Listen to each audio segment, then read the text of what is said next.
அனைவருக்கும் வணக்கம். இன்று கோவை மாநகரில் வடக்கு சட்டமன்ற தொகுதியில் பாரத பிரதமர் நரேந்திர மோடி அவருடைய பெயரிலே மோடி முகாம் என்கின்ற மக்கள் நல திட்டங்களை வழங்குவதற்கு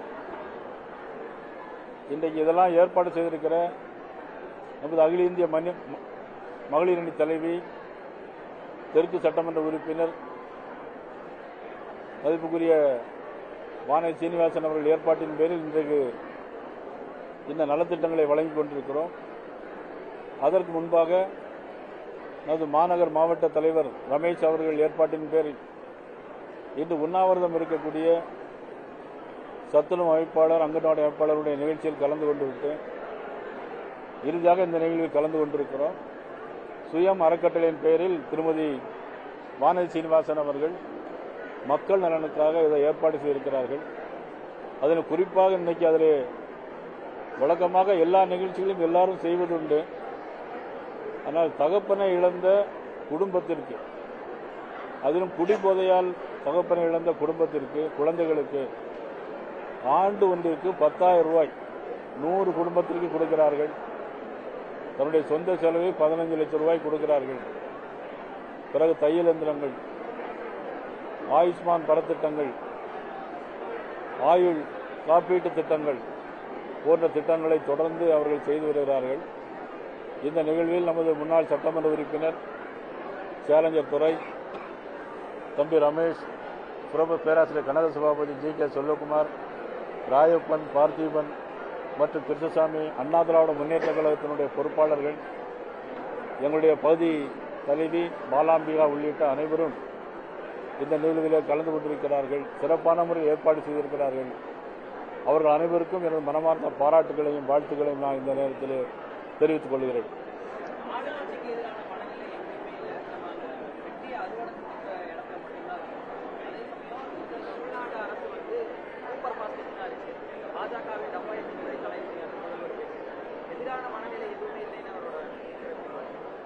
அப்படி யார் சொல்லியிருக்கிறாங்க? முதலமைச்சருக்கு அநேகமாக தமிழ்நாட்டில் என்ன நடைபெறுகிறதுன்னு தெரியாதுன்னு நினைக்கிறேன். இன்னைக்கே ஒரு சின்ன உதாரணம், தமிழ்நாடு முழுவதும் இருக்கக்கூடிய சத்துணவு ஊழியர்கள், அங்கன்வாடி பணியாளர்கள் இன்னைக்கு 313 தேர்தல் அறிக்கையின் 313 சொல்லப்பட்டது அவங்களுடைய காலமுறை ஊதியம், அவங்களுடைய பணிக்கொடை, அங்கே யாரால் இறந்து விட்டால் உடனடியாக 25,000 ரூபாய் கொடுப்பது போன்ற பல்வேறு தேர்தல் அறிக்கைகளை முதலமைச்சர் செய்திருந்தார். இன்னைக்கு அவங்களாம் எதிர்த்து போராடுறாங்க. எதிர்த்து என்ன செய்யறாங்க? போராடுறாங்க. துப்புரவு தொழிலாளர்கள் ஒரு 2-3 மாதத்துக்கு முன்னால முதலமைச்சர் ஸ்டாலின் அவருடைய அரசாங்கத்தை எதிர்த்து போராடினாங்க. அதே மாதிரி அரசு ஊழியர்கள் தன்னுடைய பழைய ஓய்வூதிய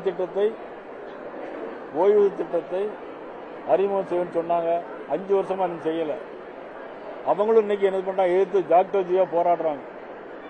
இதெல்லாம் இது மாதிரி 470 தேர்தல் அறிக்கைகள் அவர்கள் செய்யாம இருக்கிறாங்க. இதெல்லாம் போராட்டமா எதிர் மனநிலை இல்லையா? சரி, சொத்து வரி உயர்வு 300 மடங்கு அதிகம், மின்சார கட்டண உயர்வு 300 மடங்கு அதிகம். உங்க வீட்டிலே நீங்களே கட்டியிருப்பீங்க. உங்களுக்கே அந்த மனநிலை இருக்கு. ஆனா முதலமைச்சர் அந்த மனநிலை, உங்களுக்கு இருக்கக்கூடிய மனநிலை, எதிர்ப்பு மனநிலை அவர்களுக்கு தெரியல. இன்னொன்னு, குடும்ப ஆட்சி. முன்னாள் முதலமைச்சர் கலைஞர், இந்நாள் முதல்வர் நம்ம மதிப்புக்குரிய ஸ்டாலின் அவர்கள், அப்புறம் இருக்கக்கூடிய துணை முதலமைச்சரை அடுத்த தேர்தலில் முதலமைச்சராக்குங்கிற நோக்கம் தான் இருக்கிற தவிர தமிழ்நாட்டு மக்களுக்கு எதையும் செய்யணுங்கிற எண்ணமோ உணர்வோ சிந்தனையோ நம்மளுடைய முதலமைச்சருக்கு இல்லை. ஆனால் இன்னொரு மக்கள் போராடாமல் இருக்காங்க. அவங்க எப்படி போராடுவாங்கன்னா, என்னைக்கு தேர்தல் தேதி அறிவிக்கிறாங்களோ அன்னைக்கு வாக்கு சாவடியில் வந்து அவங்களுடைய மனநிலையை தேசிய ஜனநாயக கூட்டணி வாக்களித்து அந்த போராட்டம் நடத்துவாங்க.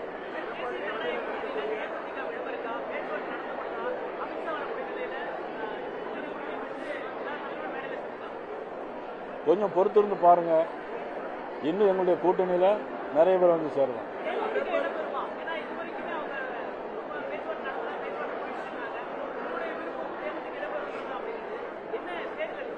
இல்ல, மதிப்புக்குரிய அமித்ஷா அவர்கள் வந்துட்டு போட்டு உங்களுக்கு பதில் கிடைக்கும். தமிழகத்தில் வந்து திமுக ஆட்சிக்கு என்ன ஆட்சி வந்தாலுமே பாஜக டெல்லி பாஜக ஆட்சியாக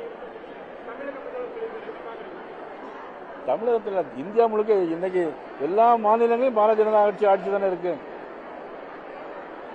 எல்லா மாநிலங்களையும் பாரதிய ஜனதா கட்சி ஆட்சி தான் இருக்கு. அதுல உங்களுக்கு எதுவும் சந்தேகம் இருக்கா?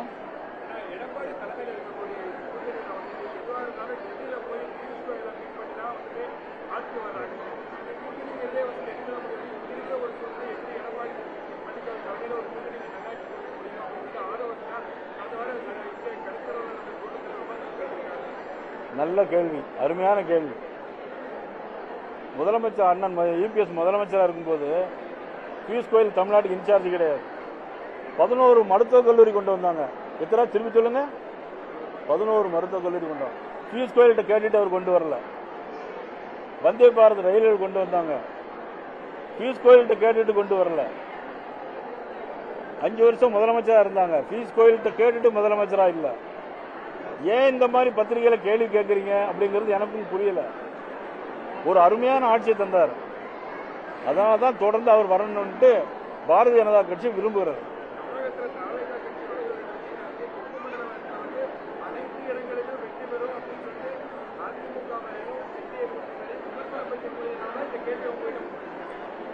இப்ப நான் சொன்ன பதில் சரியா இருக்குங்களா உங்களுக்கு? இப்ப சொன்ன பதில் சரியா இல்லையா? நாடு முழுவதும் எல்லா மாநிலங்களிலும் பாஜக ஆட்சி தான் இருக்கிறது. உங்களுக்கு ஏதாவது சந்தேகம் இருக்கா? அதாவது 2-3 மாநிலங்கள் தவிர மீதி எல்லா இடத்துலையும் பாரதிய ஜனதா ஆட்சி இருக்குன்னு சொன்னேன். எங்க கேரளாவில் இல்ல.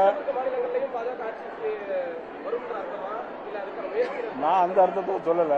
நீங்க எந்த அர்த்தத்தில் நினைச்சாலும் அதை பத்தி கவலையும் இல்லை. தமிழ்நாடு, கேரளா இந்த மாதிரி 4-5 மாநிலங்களை தவிர மீதி இடத்துல இருக்குன்னு நான் சொன்னேன். என்னங்க? ஆமா. பாஜக சார்பில் தொகுதி பங்கீடு எப்ப ஆரம்பிப்பீங்க? எந்தெந்த தொகுதி யார் யார் நிக்க போற அறிவிப்பு எவ்வளவு சீக்கிரம் எதிர்பார்க்கலாம்? இன்னும் 2 மாசம் இருக்கு. இன்னும் 1 மாசத்துல எல்லாம் பேச்சுவார்த்தையில் ஆரம்பிச்சிடும். இன்னும் 1 மாசத்துல ஆரம்பிச்சிடும்.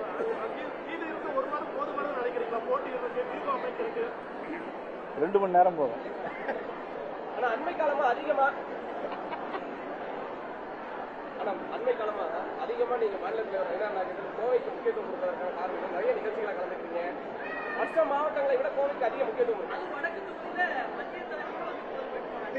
இல்ல, நான் இன்னைக்கு தான் வடக்கு தொகுதி வந்திருக்கேன்.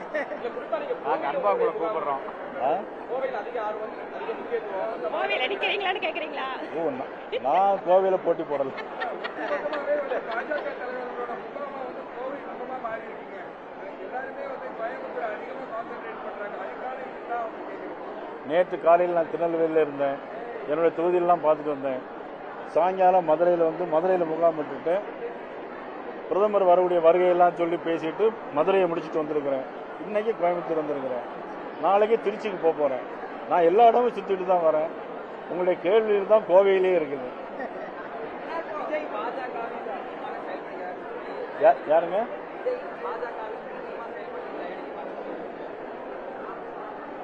தயாநிதி மாறன் சொன்னது என்ன அர்த்தத்தில் சொன்னாருன்னு தெரியாது. ஆனா எங்களுக்கு எதிரான மனநிலையில் தான் விஜய் அவர்கள் எல்லா பேட்டியும் கொடுத்துட்டு இருக்கிறாங்க.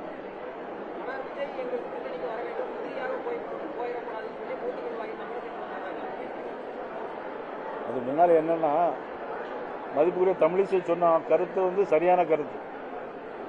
எல்லாரும் ஒருங்கிணைந்து செயல்பட வேண்டும் என்று அவங்க சொன்ன கருத்து தவறானது கிடையாது.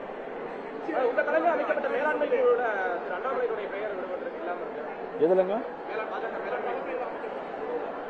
மேலாண்மை. அதாவது மாநில தலைவரும் முன்னாள் மாநில தலைவரும் அதுல ஏற்கனவே இருப்பாங்க. அவர்களுக்கு இன்னைக்கு தமிழ்நாடு முழுவதும் 24,000 இடங்கள்ல தெருமுனை கூட்டங்கள் நடத்துறதுக்கு அவருக்கு பொறுப்பு இருக்கு. நேற்று மாலையில 7:50 வீடியோ கான்பரன்ஸ்ல 24,000 சக்தி கேந்திர பொறுப்பாளர்கள்ட்ட அவர் பேசி அந்த கூட்டத்தை நடத்துவதற்கான பொறுப்பு அவருடைய இருக்கு.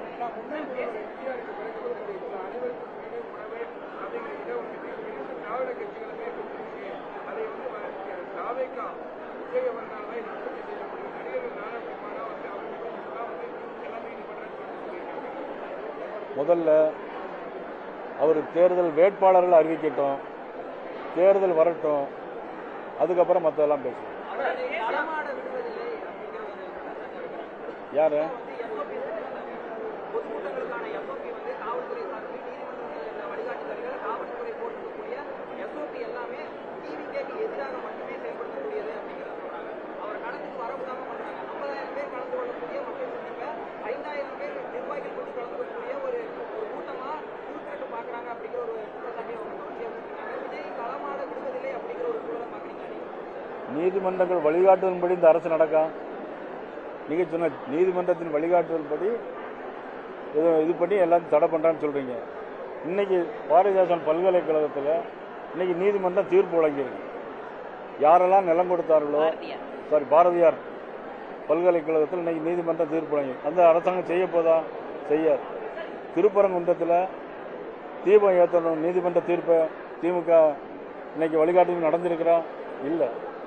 ஆனால் இதை மட்டுக்கும் அதை கடைபிடிக்கிறாங்கன்னா எதிர்கட்சிகளுடைய குரல் வழியை திமுக மதிப்புக்குரிய ஸ்டாலினுடைய அரசு குரல் வழியை நெருக்குதுங்கிறது சொல்லுங்க.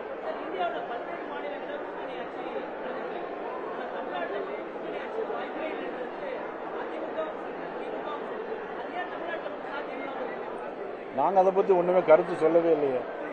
எங்களுடைய பீகார் மாநிலத்தில் நாங்கள் கூட்டணியில் இருந்தோம். நிதிஷ்குமார் தான் முதலமைச்சராக இருக்கிறாங்க. பாரதிய ஜனதா கட்சியை பொறுத்தவரை எங்களுக்கு இந்த ஆட்சி வேணும் அந்த ஆட்சி வேணுங்க கருத்து. திமுக இருக்கக்கூடாது, ஒரே தீம், அவ்வளவுதான்.